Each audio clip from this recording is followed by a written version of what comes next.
Hai, assalamualaikum. Jumpa lagi dengan ilmu pengetahuan alam biologi. Kali ini kita akan membahas tentang ekosistem. Apa itu ekosistem? Ekosistem. Pengertian ekosistem. Setiap makhluk hidup memerlukan lingkungan untuk hidupnya. Tahukah kamu apa yang dimaksud dengan lingkungan? Perhatikan gambar di samping.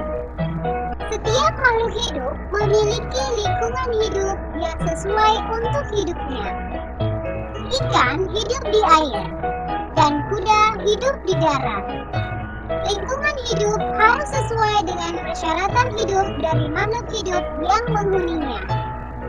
Tempat hidup alamiah makhluk hidup disebut habitat.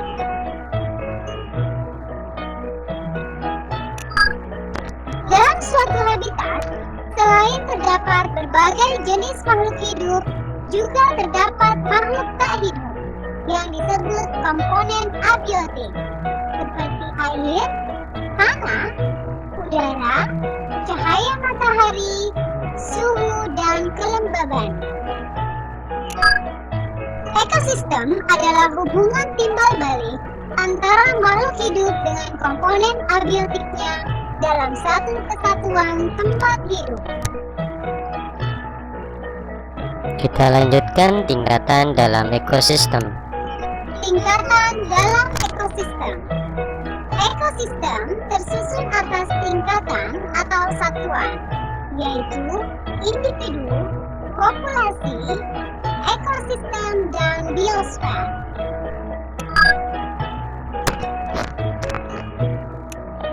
Individu satuan terkecil organisme yang mendiami suatu habitat yang disebut dengan individu.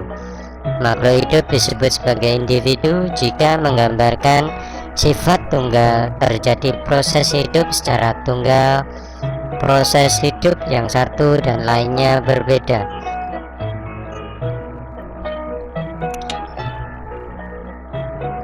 Beberapa contoh individu adalah seekor gajah, setangkai bunga matahari, seorang anak, seekor lumba-lumba, seekor komodo. Yang kedua adalah populasi. Di sebuah peternakan hidup sekelompok sapi. Kumpulan atau kelompok individu sapi itu disebut populasi, yaitu populasi sapi di sebuah peternakan. Jadi populasi adalah kumpulan individu sejenis yang menempati suatu daerah tertentu. Beberapa contoh populasi adalah populasi gajah di hutan, populasi bunga matahari di taman, populasi manusia di sebuah kota, populasi lumba-lumba di air, populasi komodo di Pulau Komodo. Yang ketiga adalah komunitas. Komunitas terdiri dari populasi pohon durian, populasi sapi, populasi jerapah, populasi cemara, populasi pohon pisang. Kumpulan populasi akan membentuk sebuah komunitas.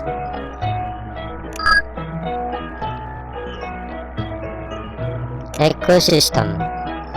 Keadaan suatu tempat komunitas suatu organisme hidup dengan komponen tak hidup dari suatu lingkungan yang saling berinteraksi disebut ekosistem. Ekosistem dibedakan menjadi ekosistem alami, yaitu ekosistem yang terbentuk secara alami tanpa adanya campur tangan manusia. Contohnya adalah laut dan danau yang alami. Yang kedua adalah ekosistem buatan. Contohnya memang sengaja dibuat oleh manusia, contohnya sawah, kolam, taman, waduk, dan lain-lain. Yang ketiga adalah suksesi. Suksesi adalah ekosistem hasil suksesi lingkungan yang didahulunya adanya kerusakan atau bencana, misalnya ekosistem yang terbentuk setelah pasca terjadinya tsunami. Yang terakhir adalah biosfer. Biosfer adalah tempat di mana makhluk hidup berada dan dapat melangsungkan hidupnya.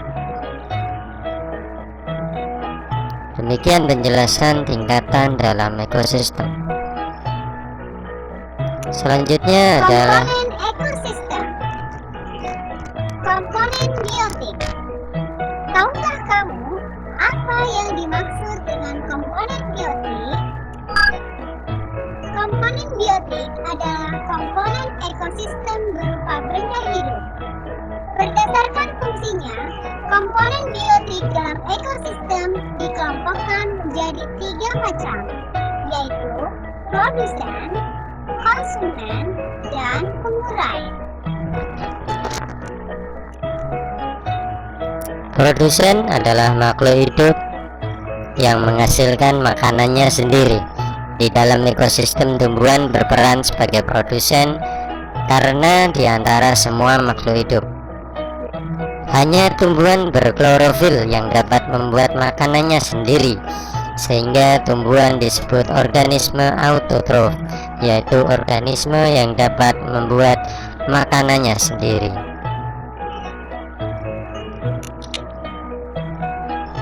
Dalam ekosistem perairan, menjadi produsen utama adalah fitoplankton. Fitoplankton adalah organisme berklorofil yang ukurannya sangat kecil dan melayang-layang dalam air, yang pada umumnya fitoplankton merupakan golongan ganggang bersel satu. Konsumen adalah makhluk hidup yang mengkonsumsi tumbuhan atau hewan lain. Hewan dan manusia tidak dapat membuat makanannya sendiri, sehingga harus mendapatkan makanan dari makhluk lain atau disebut juga heterotrof. Berdasarkan jenis makanan yang dimakan, konsumen dapat digolongkan menjadi 3 kelompok, yaitu herbivora, karnivora, dan omnivora. Herbivora adalah hewan pemakan tumbuhan, contohnya kuda, monyet, kelinci, sapi, kerbau, dan lain-lain. Karnivora adalah makhluk pemakan daging yang disebut juga predator, contoh singa, harimau, serigala, anjing, dan lain sebagainya. Omnivora, hewan pemakan segala, baik berasal dari tumbuhan maupun hewan, contohnya manusia, tikus, ayam.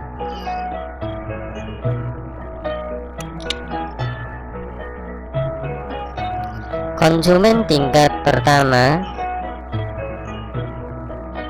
adalah makhluk hidup yang memangsa produsen, yaitu herbivor.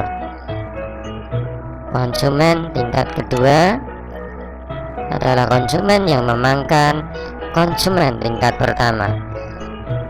Jadi rubah adalah konsumen tingkat kedua. Konsumen tingkat ketiga, tumbuhan sebagai produsen, konsumen tingkat 1, konsumen tingkat 2, konsumen tingkat 3. Selanjutnya pengurai. Pengurai atau dekomposer adalah makhluk hidup yang menguraikan zat-zat yang terkandung dalam sampah dan sisa-sisa makhluk hidup yang telah mati. Pada hewan dan tumbuhan yang telah mati, tumbuh bakteri, jamur, atau mikroorganisme yang bersifat saprofit. Makhluk hidup saprofit merupakan makhluk hidup yang hidup pada sampah atau sisa makhluk hidup lainnya. Komponen abiotik. Setelah mengetahui tentang komponen biotik, sekarang tahukah kamu apa yang dimaksud dengan komponen abiotik? Komponen abiotik adalah segala sesuatu yang berada di sekitar makhluk hidup yang berupa benda mati. Komponen abiotik meliputi air, tanah, udara, cahaya matahari, suhu, dan kelembaban udara. Air merupakan zat yang mutlak diperlukan oleh makhluk hidup. Air berfungsi sebagai pelarut zat-zat yang diperlukan makhluk hidup. Selain itu, air juga berfungsi sebagai habitat bagi beberapa makhluk perairan. Pada ekosistem, air merupakan zat yang menentukan kelembapan udara dan memiliki pengaruh yang besar pada kehidupan makhluk hidup di darat.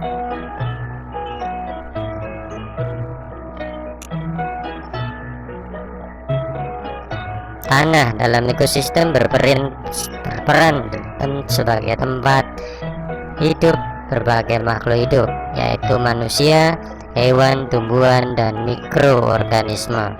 Tanah juga sebagai sumber zat-zat hara atau bahan mineral.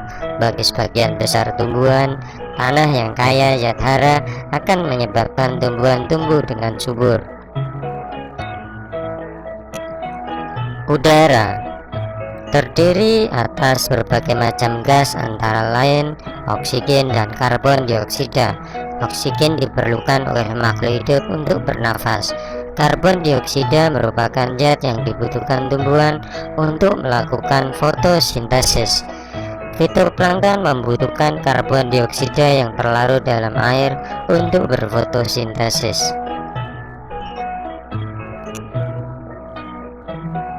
Cahaya matahari merupakan sumber energi bagi makhluk hidup di bumi.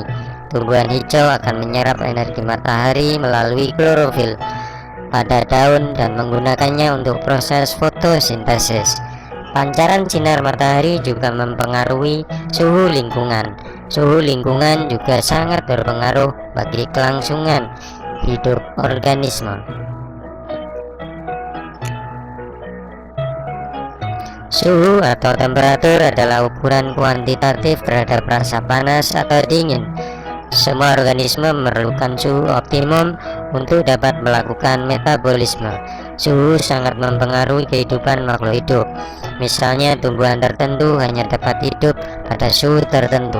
Hal ini menyebabkan tumbuhan yang biasa hidup di tempat bersuhu dingin akan mati atau berhambat pertumbuhannya jika ditanam di daerah bersuhu rendah atau dingin.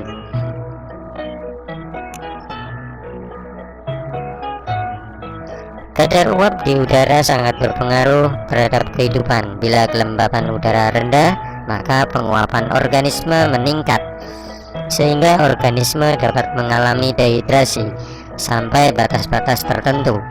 Tanah dan udara yang lembab berpengaruh baik terhadap pertumbuhan tumbuhan. Pada golongan hewan tertentu, kelembapan udara sangat berpengaruh terhadap kehidupannya. Misalnya, cacing tanah memiliki habitat di tanah lembab.